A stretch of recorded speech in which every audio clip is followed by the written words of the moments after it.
Olá pessoal, começamos então a continuação que eu tinha ficado devendo para vocês da aula, nossa aula 6 de bases e subbases de pavimentação. Era uma aula de dicas, vamos dizer assim, tá? E continuaremos hoje. Tá? Nós vimos então que as bases podem ser constituídas por materiais estabilizados granulometricamente e materiais estabilizados com aditivos. Tá? E a principal finalidade é resistir e distribuir os esforços verticais originados a partir da aplicação das cargas de roda. Né? E a gente viu também alguns tipos básicos de bases, né? No caso da base da placa de concreto, onde a base é revestimento, as diversas bases com solos com materiais granulares misturados, com misturas, chamando atenção para as misturas granulares, né?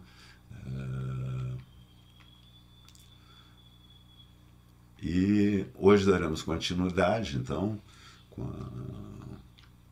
tá? Com as diversas etapas.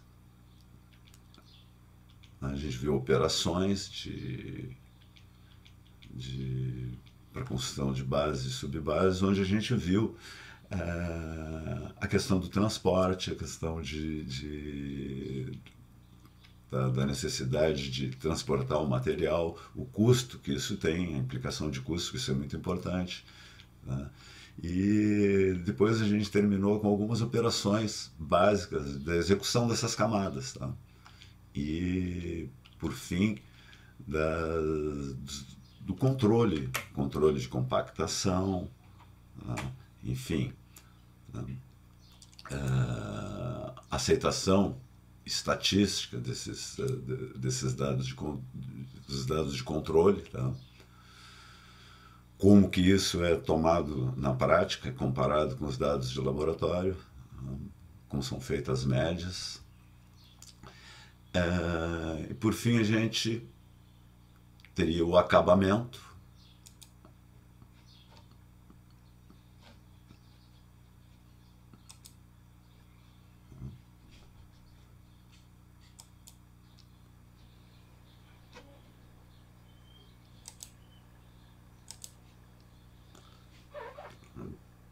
aceitação estatística, como eu tinha conversado, e o acabamento, onde são feitos ajustes finais, tá? Limpeza e correção da seção transversal, às vezes com alguma fresagem, no caso do asfalto, em alguns aspectos, em alguns pontos, né? Enfim. Tá? E agora, hoje, nós vamos ver alguns casos particulares de solos estabilizados granulometricamente. Então, colocando aqui os básicos, tá? Alguns. Então, por que colocar aqui ó, macadame, que é um tratamento em camadas, tá? E aqui uma mistura, uma pré-mistura, tá? Uma base de brita graduada. Tá? Então, o macadame, então, uma deposição em camadas, então tem uma implicação na escolha das camadas e a distribuição da granulometria desse material, né, de baixo para cima, para que possa haver a penetração. Já a base de brita graduada ela necessita de um equipamento para executar a mistura, né, adequada, né, para que tu tenha uma distribuição na pista, enfim, mais efetivo, com um controle tecnológico melhor. Temos também os solos estabilizados quimicamente, que são as bases de solo cimento e bases de solução, cal. Tá? Então aqui mostra aqui mais ou menos aquilo que a gente já viu. Então, no caso aqui a gente deposita o material na beira da pista, distribui-se em pilhas, né? Depois é misturado com o próprio equipamento, vamos dizer agrícola, vamos dizer assim, quase. Né? Aqui eu estou fazendo o processo da mistura na pista, tá? Tá? Ou, no caso do material vir já usinado, tá? Aí o processo é um pouquinho diferente. Ó, mas enfim, ó, tá? Solo estabilizado granulometricamente ou quimicamente sempre vai ter que ser imediatamente imprimado. Tá? Aqui tem o histórico do Macadame, do engenheiro Macchiadas, nasceu em 1836, tá? Inglês de origem escocesa, tá? Fez essas coisas na Inglaterra. Então ele teve a ideia das camadas, então foi uma grande ideia, tá? É um processo simples, mas que a gente usa até hoje. Ali o trecho da Estrada do Bolacha, um pouco antes do Arroio ali, que é um trecho bem problemático, tá? Eles usaram várias camadas e vários processos, principalmente macadame.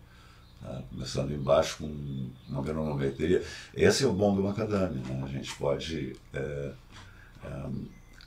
começar de um depósito, por exemplo, de uma base maior, uma granulometria grande mesmo, para servir como um depósito, que foi o caso ali, tá? Um depósito de água, vamos dizer, tá? E diminuindo a granulometria, até preenchendo com material de penetração, depois chegando tá? Então aqui tem as granulometrias do macadame, tá? A 13,5 polegada, a meia polegada, então aqui, ó. Então de 88, 89 milímetros a 13 milímetros, tá?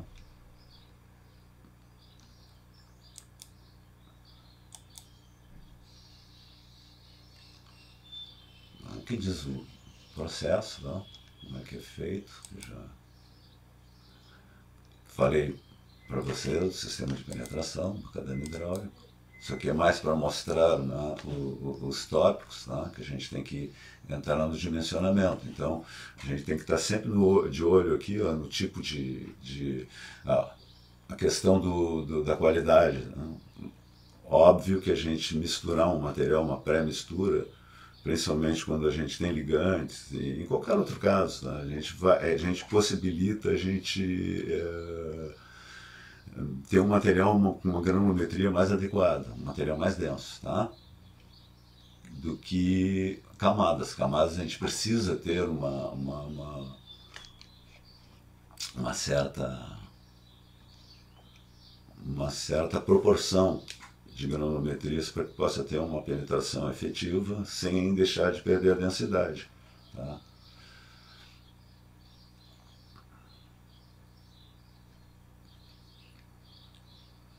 Tá? Aqui tem um detalhe em relação ao acostamento, tá? Que a base de macadame hidráulico ela é uma base permeável, tá? Isso não é problema, tá? Porque dependendo da situação é bom isso. Então aqui, ó, mostra as operações, tá? Espalhando material graúdo em pilhas, né? Para dar a espessura adequada.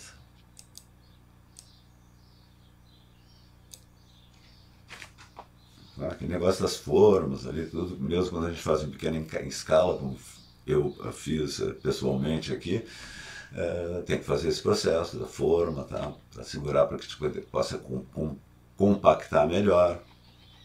Aqui a relação dos fragmentos, isso aqui é um problema, tá? A gente detecta em material comercial assim, fragmentos alongados, lamelares, tá?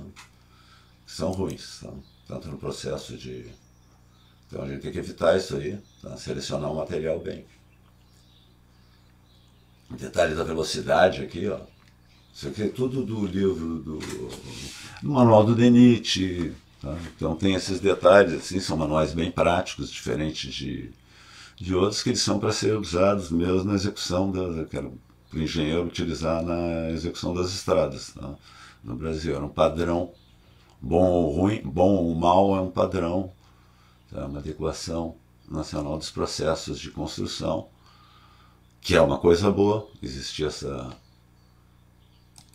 Porque... Então, detalhe é como é que se faz aqui a compressão, a compactação, sempre indo das bordas, tá? No sentido do abalroamento central, da altura máxima da peça que está no meio, tá? Para haver um confinamento e um melhor processo. Então, aqui está descrito, eu não vou me deter muito. Tá? Vocês terão o material, já só vou chamando a atenção para alguns detalhes aqui que tem. Por exemplo, por que o material tem que ser em camadas sucessivas? Bom, tem toda aquela questão aqui, ó, cada camada aqui, ó, lá dos detalhezinhos do desenho, vai ter que ter então a gente tem limitação do tamanho das camadas em 20 centímetros, tá? Não deve ser maior do que isso, a camada antes de compactada. Tá? Então a gente pode ser um pouquinho maior para a gente chegar a isso, tá? Mas então, no fim, a camada estabilizada já, cada elemento desse mais graúdo aqui não pode ultrapassar 2/3 da altura, tá? Então, senão tu vai ter problemas. Tá? Então, por que isso? Tá? Então, tu tem que relacionar o tamanho das granulometrias, tá? Que a gente está falando de um sistema de camadas, que é o macadame, tá? Então, a gente vai ter sempre que limitar as camadas a esse processo aqui, já no caso do material pré-misturado, tá? Tu vai usar granulometrias menores, tá? Tu não vai ter esse problema geralmente. Então, isso é né, veja assim que o macadame ele é um processo melhor para camadas mais baixas, como base e subbase, tá? Onde tu pode exagerar na camada e te convém usar um processo mais barato de execução. Então, derrama as águas sempre, tá? Tá sempre derramando água, desde o primeiro momento, quando tu botou só o graúdo, porque aquilo ali vai ajudar na lubrificação e no processo de compactação. Né? E aí vai botando material de enchimento. Tá?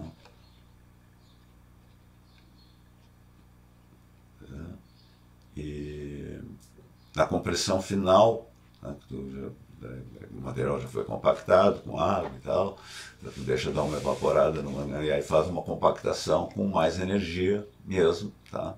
É a camada já superior, tá? E aí tu, depois desse processo aqui, tu dá uma imprimada, tá? Para ver o que tu vai fazer depois, tá? Pode ser uma imprimada para receber a próxima camada imediatamente. Tá? Então esse processo aqui de evaporação superficial é importante. Tá? E a imprimação também.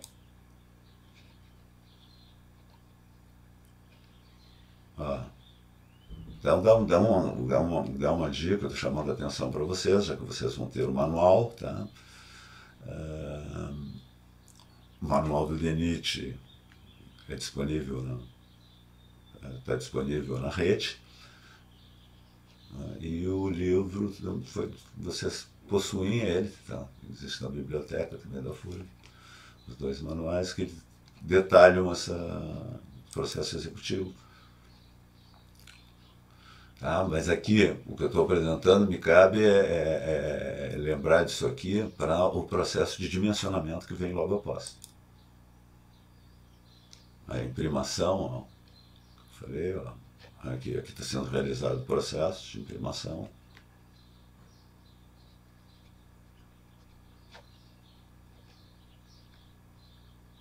Para que se quer aumentar a coesão superficial? Tá? É isso que assim, é uma questão de provas. Tá? Ora, por quê? Primeiro que tu vai continuar operando aqui em cima, né? Então tu aumenta a coesão. Para que aumentar a coesão? Aumentar a coesão para não começar a bagunçar a própria base que tu criasse, tá? Se tu demorar muito com o processo, depois tu escarifica até um pouquinho aqui, tá? Faz uma nova pintura para fazer outra camada, que isso é uma coisa que a gente sempre faz quando está fazendo um processo de camadas, é tu deixar uma margem extra aqui para dar uma escarificada, tá? Uma escarificada, uma raspada antes de fazer uma nova camada, tá? Para deixar o material com uma maior rugosidade aqui para dar uma maior aderência.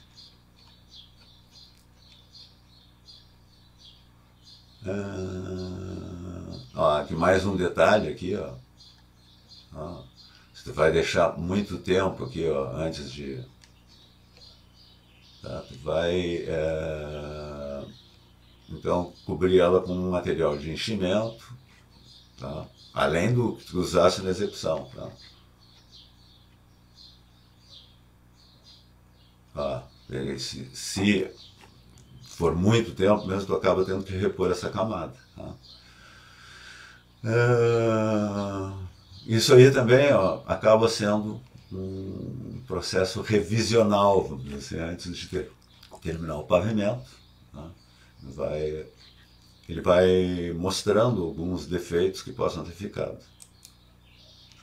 Tá? Então, assim, ó, nada é no chute, tá? Então, aqui está a granulometria, tá? O tamanho em milímetros aqui, as tolerâncias que a gente pode ter dentro disso aqui, tá? Isso são as faixas, tá? Depois a gente, por exemplo, ó, tá vendo? Está relacionado com a espessura das camadas, tá? Tipo que os caras perguntam, mas é típica pergunta de concurso, cara. O cara perguntar aqui, ó, qual a importância de ter essas... E relacione isso com a distribuição granulométrica, tá? Então, porque isso aqui vocês viram em vários lugares já, 2/3 da camada. Você vai ver assim, qualquer camada tu não pode, tá? Senão tu vai ter uma descontinuidade grande que vai ser um ponto frágil dentro da sua camada, tá? Mas, isso aqui é uma maneira que eu estou falando, tá? Mas existe, então, vai existir na resposta ali várias alternativas, tá? Mas está vinculado a tu não ter um material excessivamente graúdo dentro da camada. Relativamente graúdo, né, em relação à espessura. Então, se tu vai fazer 25 centímetros, tu pode usar material, se tu vai fazer 20 centímetros, eu não pode usar esse aqui, tá?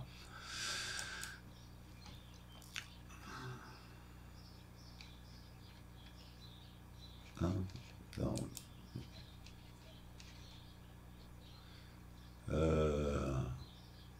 então aqui estão os dados que eu já falei. Então esse material aqui, ele é um material, não é um material de apresentação, tá? Porque tem conteúdo demais. Então a maioria das coisas que eu vou apresentando aqui eu já falei em aula anteriores, na apresentação. Tá? Quando eu estou falando, mostrei alguma coisa relacionada com isso aqui, alguma outra tabela. Aqui é o material de enchimento, tá? Aquele anterior é o material graúdo, aqui é o de enchimento. Tá?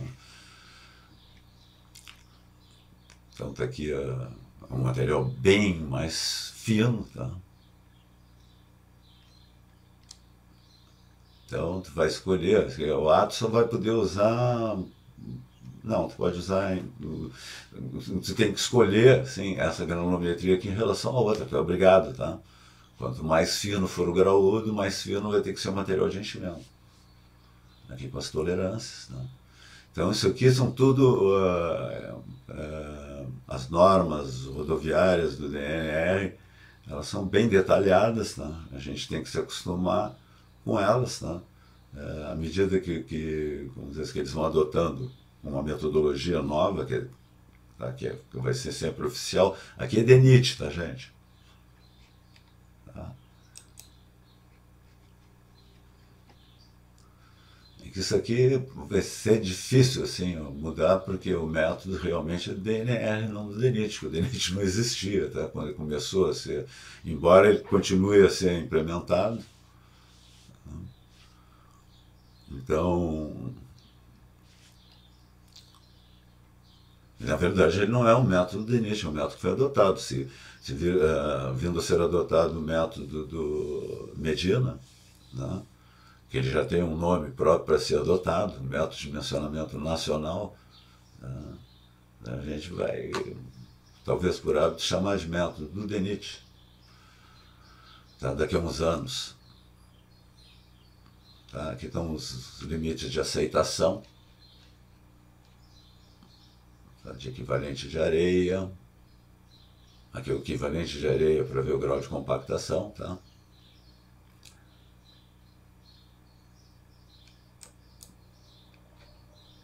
E ali as relações com limite de liquidez também dava anteriormente.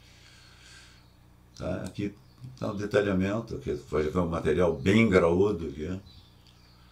Isso permite que a gente prepare uma pré-camada, tá? Para evitar, por exemplo, como aqui no Bolacha, a questão do lençol freático próximo a um rio. Aqui não é o caso, tá? Ao que parece. Tá? Mas tu tem um solo bastante argiloso, pela aparência. Tá? Então é legal tu começar com esse material aqui, tá? Para um material que não vai ter problemas com a água, tá? E vai drenar o material, a água que possa cair aqui, não manter essa água empoçada aqui muito dentro do... Tá? Sabe que aqui vai ter problema se a gente tiver esse material encharcado. Tá? Não vai ser o caso aqui, mas é bom prevenir.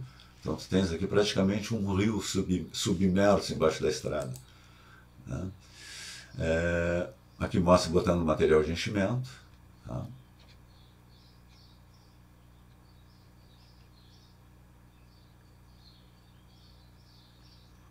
Ele vai diminuir a espessura dessa camada. Claro. Então a brita graduada. Tá? Então é uma mistura de materiais previamente dosados, contendo inclusive material de enchimento e água. Ele vem pronto para ser aplicado, uma pasta para te aplicar. Então, controle tecnológico é melhor, tá? A permeabilidade vai ser mais controlada, a estabilidade vai ser melhor, tá? Que é o que a gente pretende. Então, a brita graduada, tá? É uma brita mais indicada, tá? Então, existe a brita graduada tratada com cimento, que aí a gente acrescenta a mistura, uma impermeabilidade, tá? Sempre eu chamo a atenção para a questão da impermeabilidade, tá? A gente tem que ter um leve rebaixamento do lençol freático abaixo da rodovia, tá? Para que tu não tenha o subleito ou diminua a probabilidade de se encontrar saturado, tá? Onde ele perde a sua... Então a gente sempre tem que ter na cabeça isso, tá? Ambientalmente mais correto é uma obra, tá?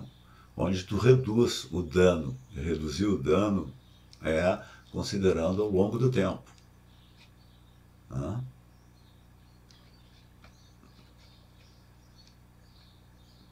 Então, é importante essas dicas que eu vou dando aqui. Porque às vezes é bom a gente ter alguma coisa que eu estou usando o estilo que seria usado numa prova de concurso, tá? É uma forma, é uma maneira de estar aproveitando o tempo de vocês, tá? Isso aqui é para alunos de engenharia civil e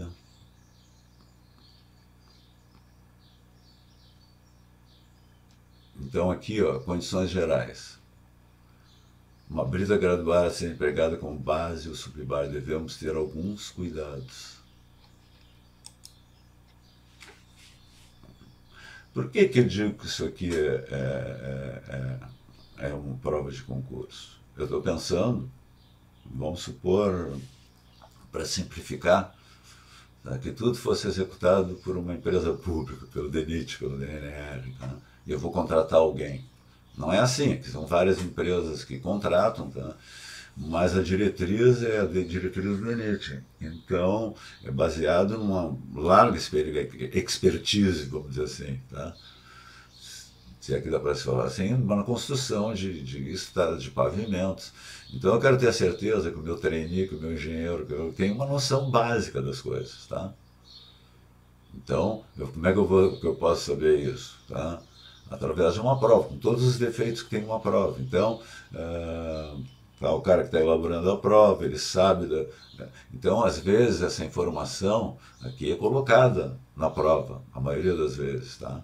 Mas vocês têm que identificar ela, tá? O que está por trás das letrinhas. E é isso que eu procuro fazer aqui. Às vezes eu sei que... mas o cara pode pegar e ler, acompanhar, eu forneço essas apresentações para vocês podem pegar e se auto-apresentar, tá? Sem... Tá? Seria mais rápido, vocês não entenderiam nada, mas né, meu objetivo aqui é chamar atenção para isso. Conforme prometi para vocês. Tá? Agora elas têm que ser assistidas.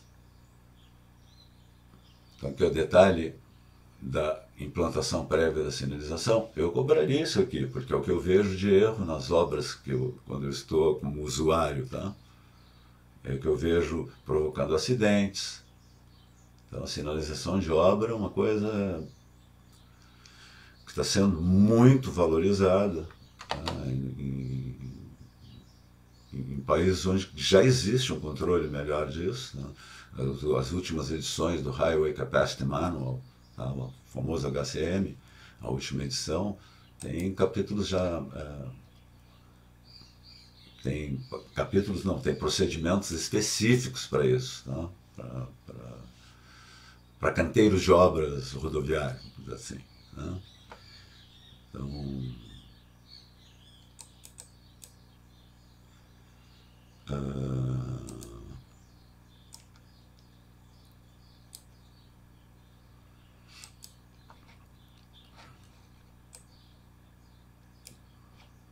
por que não deve ser executado em tempo de chuva, hein? Tá? Porque você, não tem controle da umidade em várias operações, tá? O material ele já vem misturado com umidade ótima, vamos dizer assim, tá? Então, tá? Não pode executar com chuva, tá? Enfim. Então, podia dar outras alternativas para iludir vocês. Por isso que a gente tem que estar ligado, tá? Eu só disse a alternativa A e botei a certa ali. Tá? Mas numa prova vai ter outras coisas misturadas que vão parecer fazer sentido, tá? Quando o cara não sabe nada. Tá?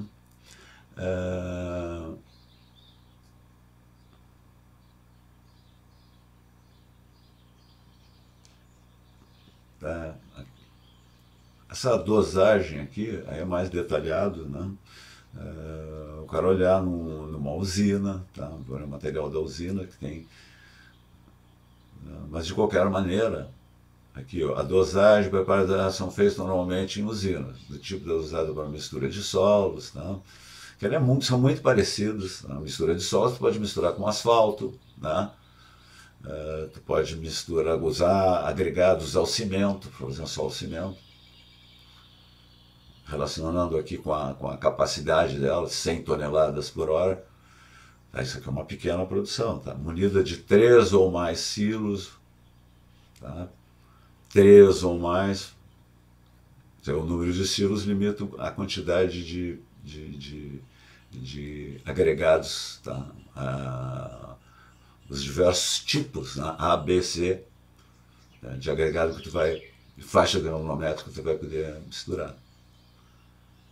Tá? Então cada silo vai ter um material, cada silo que vai dosar, tá? Por isso aqui. Então, mais uma questão, tá? Aqui estão exemplos de usina. Para maiores detalhes, procurem principalmente no livro 2 do Vlaster Miller, tá? Manual de Técnicas de Pavimentação. Aqui está a sequência de operações, vocês já devem, tá? A partir da anterior já ficou repetitivo.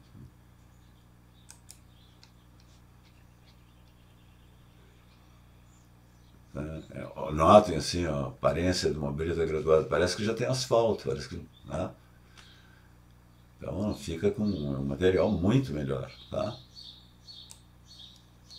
aqui está uma máquina daquelas que já vai botando o material aqui, ó, ela já vai distribuindo na camada, pronto para ser compactado.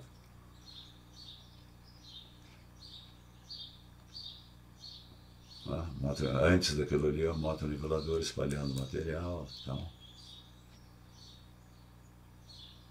Aqui as compactações já são de acabamento, né, com o rolo pneumático, tá? Pressão variável. Esse rolo aqui, ele é o principal usado em acabamento, com asfalto, tá? Para materiais mais delicados, que tu pode evitar ali quando o asfalto vai te fazer sulco, tá? Então ele é perfeito porque tu pode controlar a partir daqui a pressão que tu está aplicando, tá? Dentro de certos limites, é claro, tá? De esvaziar e encher os pneumáticos.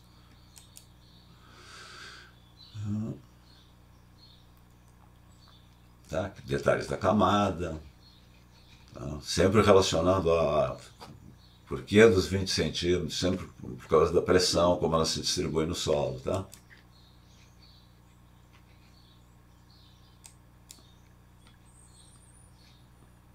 Nivelamento, acabamento.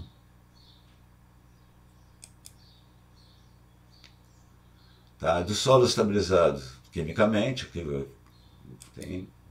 Tá? Então aqui está detalhando aqui exemplos em São Paulo. Tá?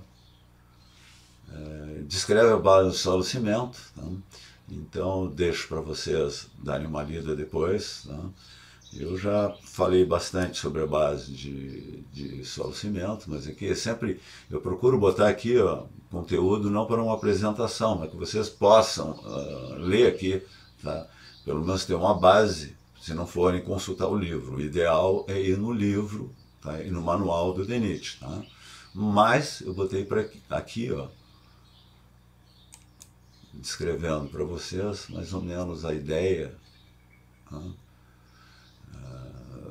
Aqui tem um pouquinho do histórico, tá? Então, surgiu nos Estados Unidos, eu já tinha falado para vocês, tá?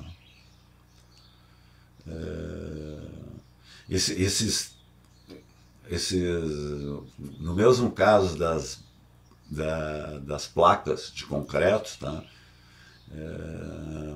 O solo cimento ele teve uma ajuda, um incentivo da Portland Cement Association, nos Estados Unidos. Aqui no caso a gente tem a Associação Brasileira de Cimento, Portland, tá?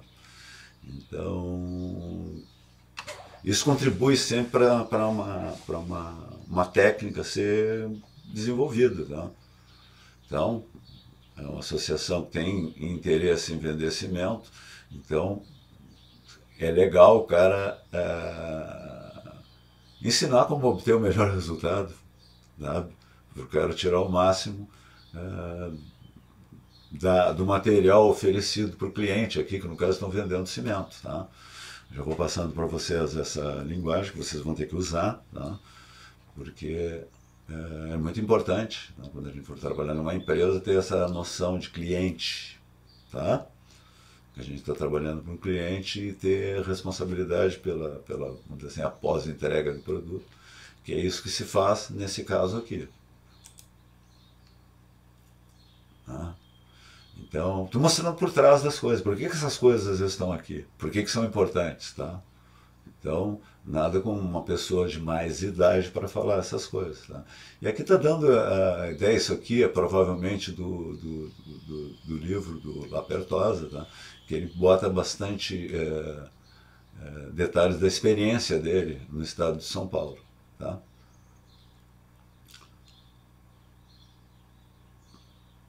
Então aqui fala do teor do cimento. Tá? Isso aqui ele está falando aqui para os solos encontrados em São Paulo, basicamente. Tá? Então sempre a experiência ao longo do tempo vai contando. Tá? Que eu falei para vocês, isso aqui vocês fazem uma pré-dosagem e depois tu faz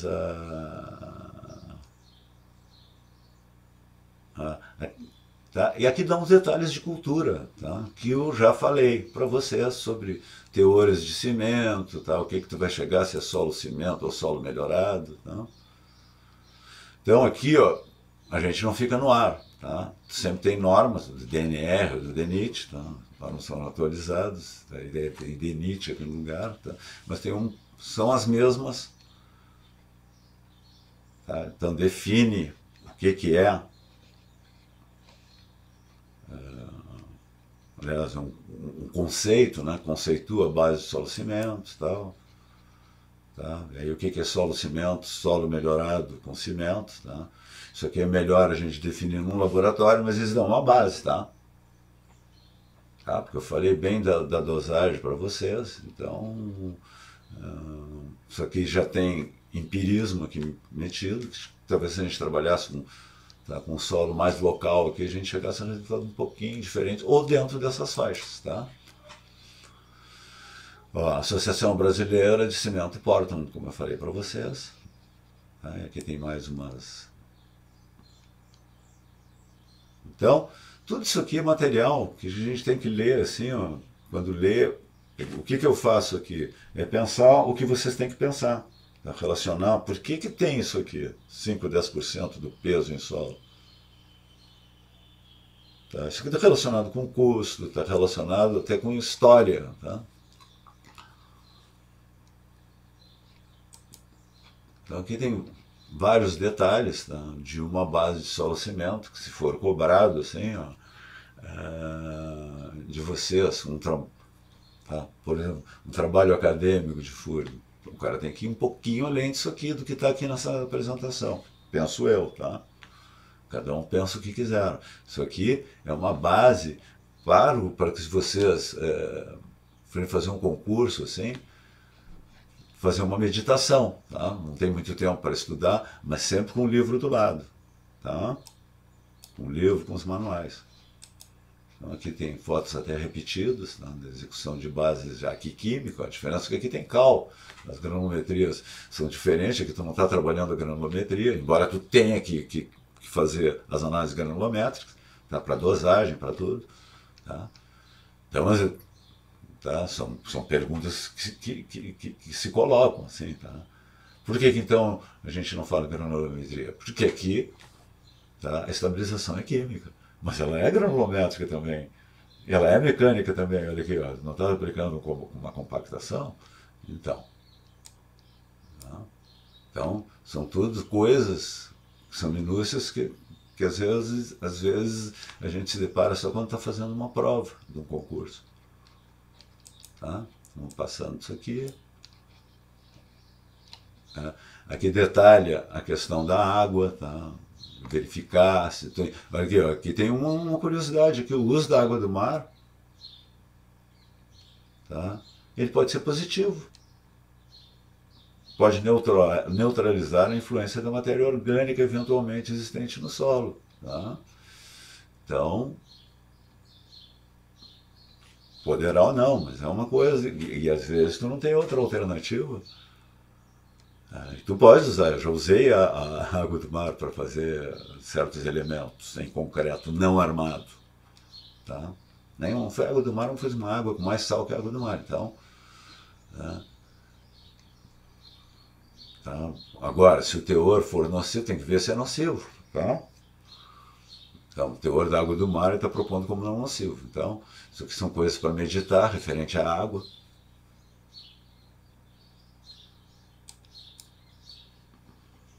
Tá?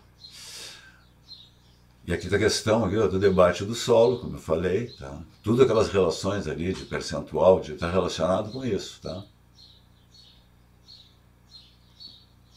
Então, dentro do silt mais argila 30% e areia 70%, pode ter variações enormes, tá?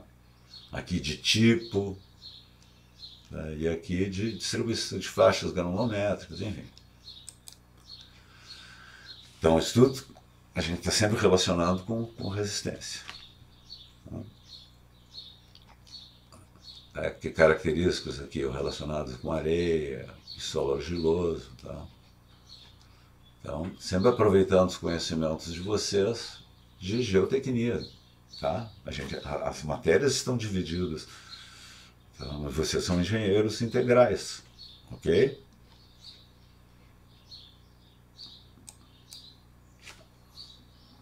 eu eventualmente, antes de fazer uma aula, converso com o professor César, né?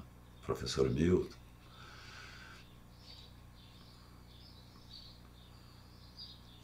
Tanto da área de geotecnia como da área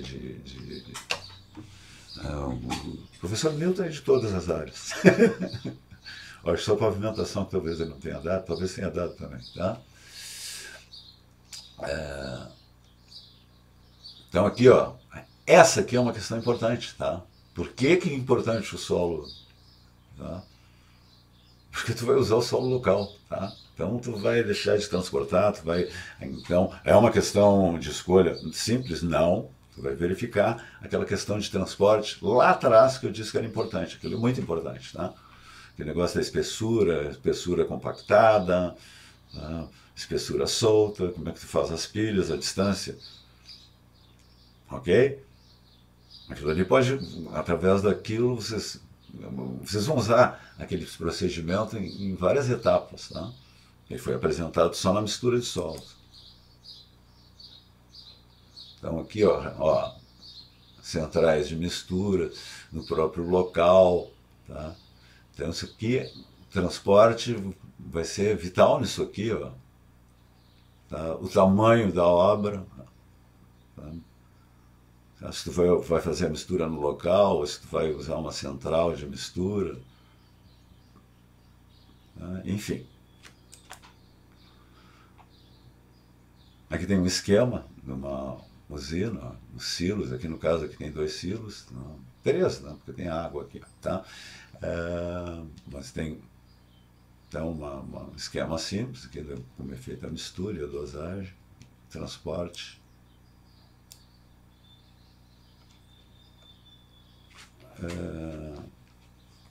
As operações devem ser completadas em um período de mais ou menos 6 horas, tá? Por quê? Por causa da umidade, tá?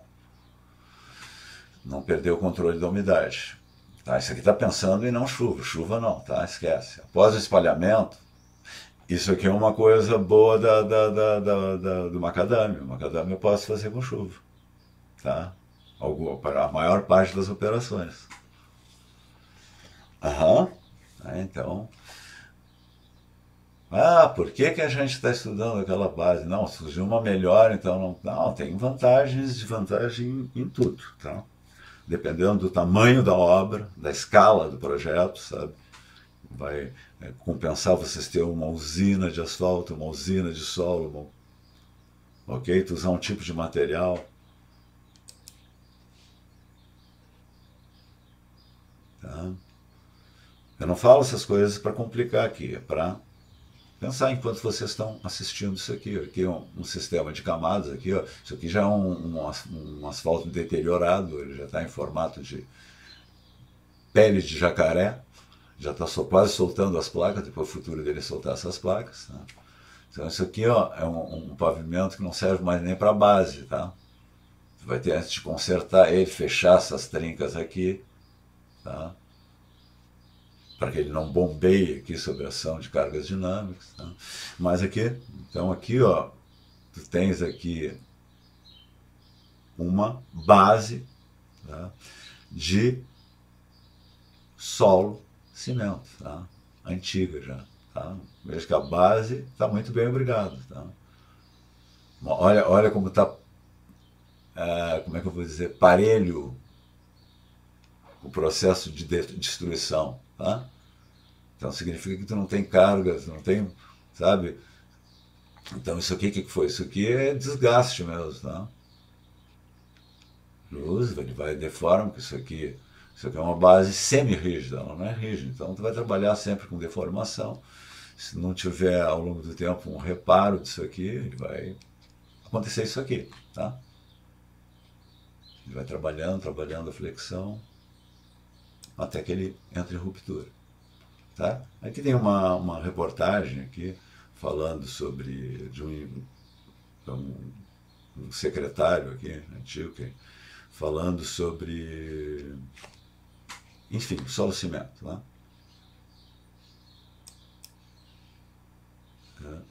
Tá? Aqui, ó, a proposta aqui é consertar isso aqui com solo cimento. Tá? Então, o solo cimento é melhor para esse tipo de situação aqui, tá?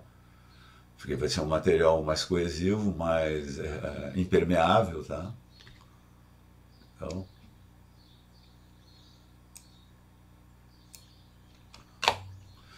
aqui vem o mesmo processo aqui para solo asfalto, tá? Estou citando aqui já o manual, tá? De onde é retirado esse resumo. Isso aqui é um resumo, tá? Serve para você se preparar para um concurso, tá? Para ajudar o cara a não ir, tá? Então, alguns conceitos para o cara não se perder numa prova, porque isso aqui fazem jogos de palavra. É pouco empregado no Brasil, tá? Até porque a questão do petróleo no Brasil é uma coisa. Não tem, o petróleo que a gente dispunha antes não era muito de base asfáltica, tá? Enfim, a gente não tinha uma produção muito intensiva de petróleo, nem é um asfalto de muito boa qualidade, às vezes. Tá?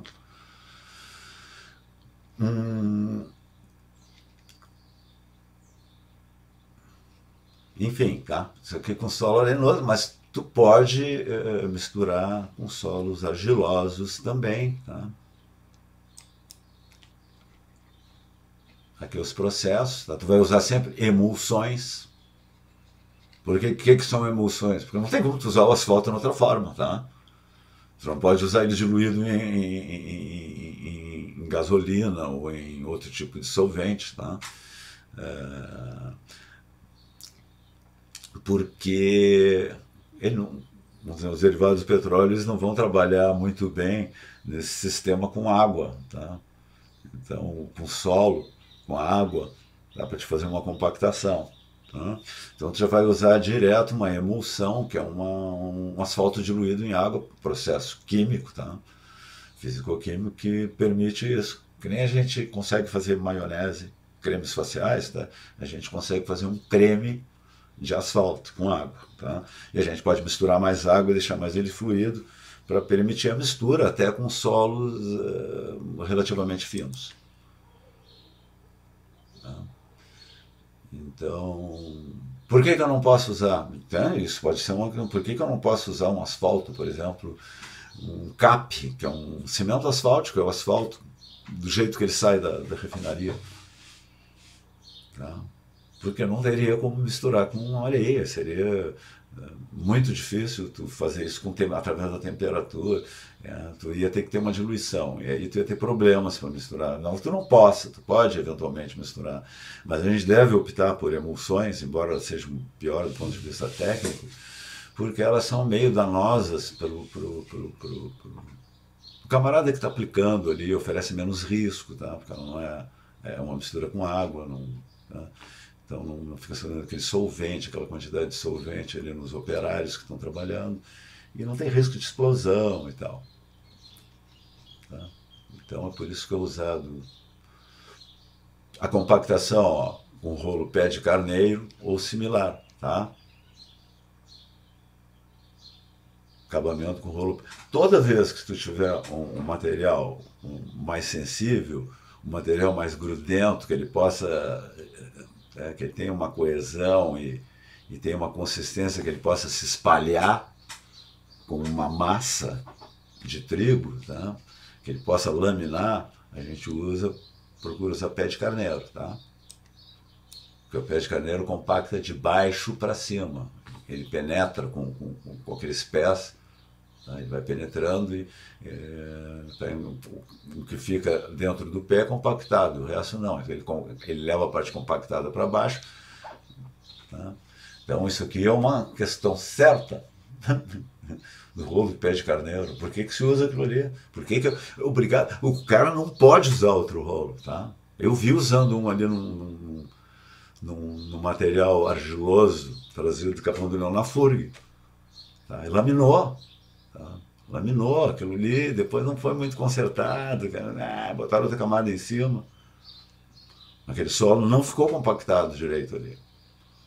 Ó, controle e tal.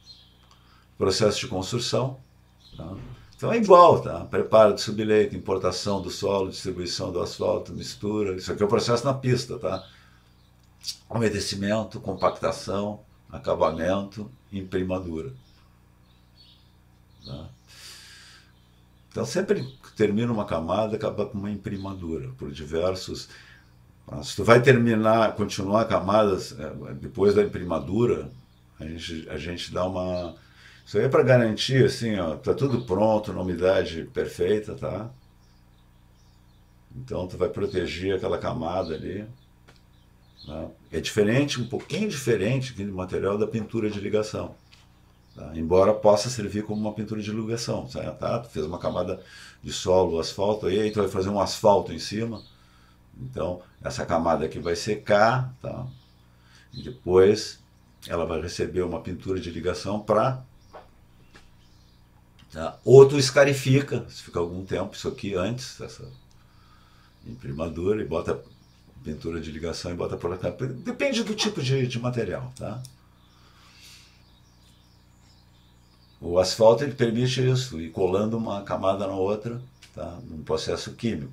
Quando tu está usando um outro tipo de material, às vezes tu tem que escarificar para não facilitar o deslizamento de uma camada sobre a outra. Noções gerais de asfalto, isso aqui é algo importante.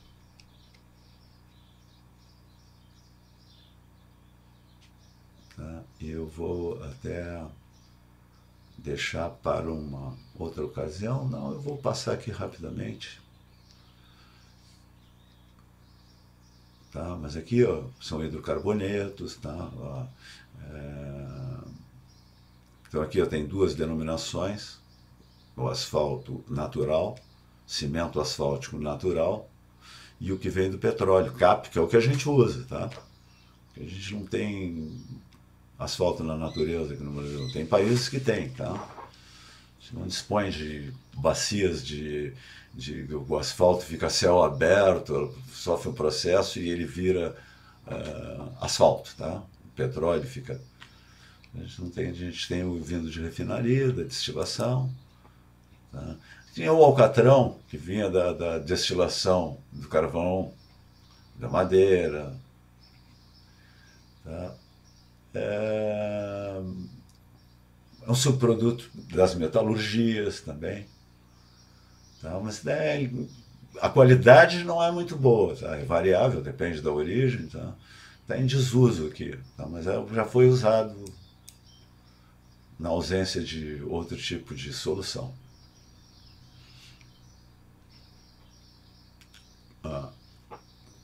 O cimento asfáltico é 25 a 40% do custo da construção do revestimento. Ele é um material caro, tá?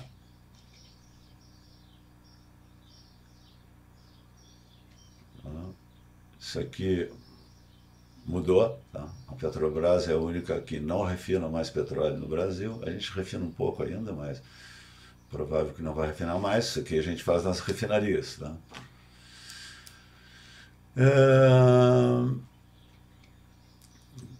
Então aqui tem algumas características básicas do asfalto, tá? Eu botei aqui o necessário assim, para a gente fazer uma prova de concurso e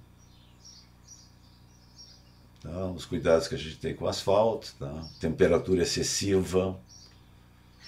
Tá? Isso aqui é um produto químico. Se tu passar da temperatura ali para aquecer, para aplicar, eu quero deixar ele bem, tá? Bem maleável, aquece a 180 graus, está acima de 170 e poucos graus aqui, está destruindo a estrutura do material. Tá? E isso é feito, tá? Pela facilidade de. Tá? E aqui tem os dois tipos de produtos que a gente tem comercialmente, a emulsão, tá? Que é, vamos dizer assim, uma mistura em água, e o asfalto diluído. Tá?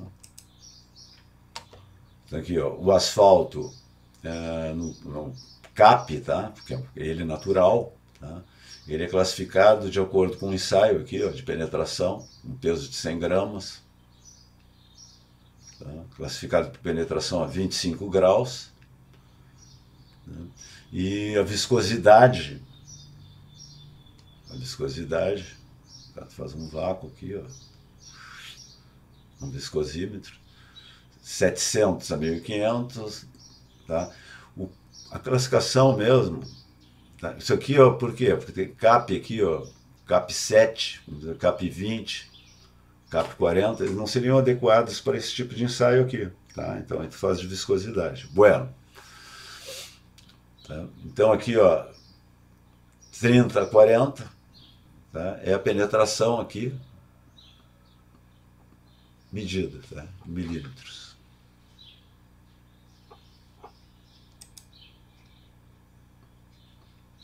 Então é assim que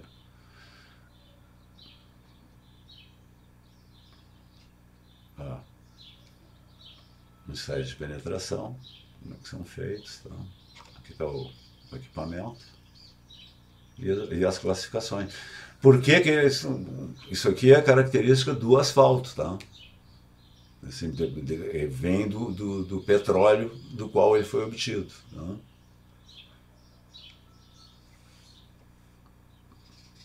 Tem petróleos que para ser transportados, para ser bombeados, como o caso do petróleo venezuelano lá do Orinoco, precisa ser misturado com gasolina, com algum solvente para poder ser bombeado, de tão sólidos que eles são.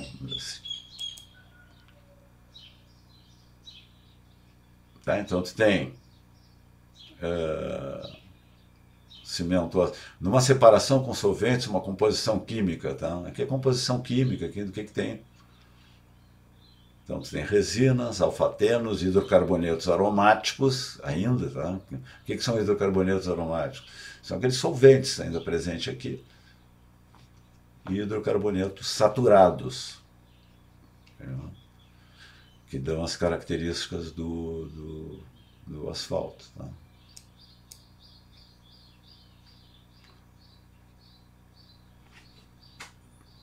Então tu tem, ó, quando tu tem solvente, tu fala em cura, tá? Cura é quando o solvente evapora, tá?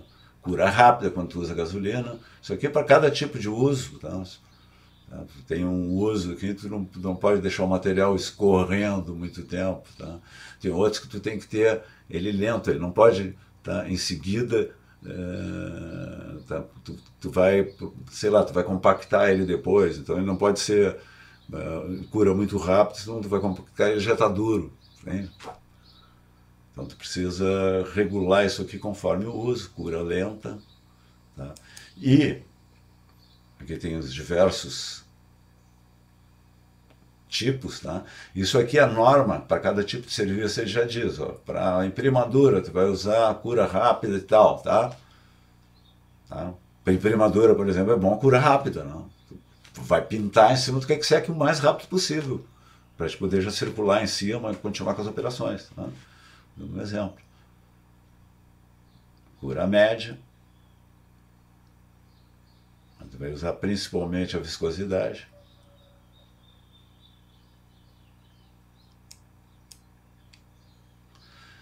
E as emulsões, tu vai chamar de ruptura, porque rompe, tu tem um processo químico, ele é artificial, tá? Quando entra em contato com a pedra, com o material do solo, tá? O que acontece? Rompe aquilo ali, tá? A gente passa o hidroasfalto numa superfície e ele começa a liberar água, que começa a ser. Tá? Então aí tu, conforme a mistura química, tá? Tu vais ter o uso de uma emulsão diferente, tá? Então tem o tempo de ruptura, tu tem esses diversos tipos de opção, tá? Ruptura rápida, média, lenta e a controlada, que tu pode alterar com alguma aplicação de algum produto, tá? Então eu quero que ela rompa agora, tá? Depois de terminar. Bom, tem também emulsões para lama asfáltica né? E também para emulsões modificadas com polímeros, né? Que são aquelas que vocês veem aplicadas em aquelas ciclovias, né? Verdes, vermelhas, tá? Com polímero permite modificar ela e obter cor já na aplicação. Então é um material muito melhor, tá? Ele não vai perder a cor ao longo do tempo, tá? Só quando tu perder toda a camada. Né, que dá a ideia aqui, ó, que no Brasil praticamente a gente usa só a catiônica. Tá? Isso aí tu usa a catiônica ou não, dependendo do tipo de rocha que tu tem. Tá? Então, como para o nosso caso, assim, a catiônica é melhor. Tá? Porque o nosso tipo de rocha vai provocar a ruptura, nosso tipo de solo, nosso tipo de. Aqui temos dados de consumo de petróleo, de asfalto no Brasil, usinas de asfalto. Eu vou mostrar, vou deixar disponível para vocês a visita à usina de asfalto aqui do Rio Grande. E aqui, isso aqui é muito importante, tá? Que é o esquema, porque ali a gente vê os silos aqui como é feito, tá? O processo. Tá? Que eu falo, abre, comporta, larga tal material, tá?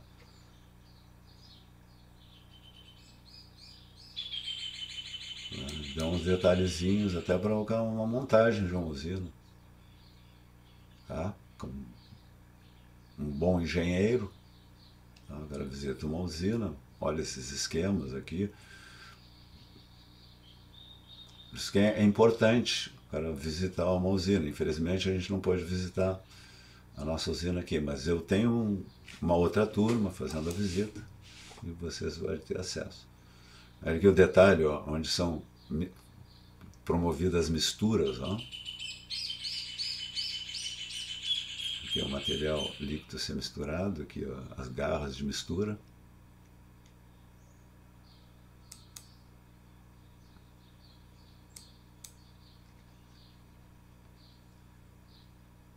Ah, mais um detalhe aqui, ó.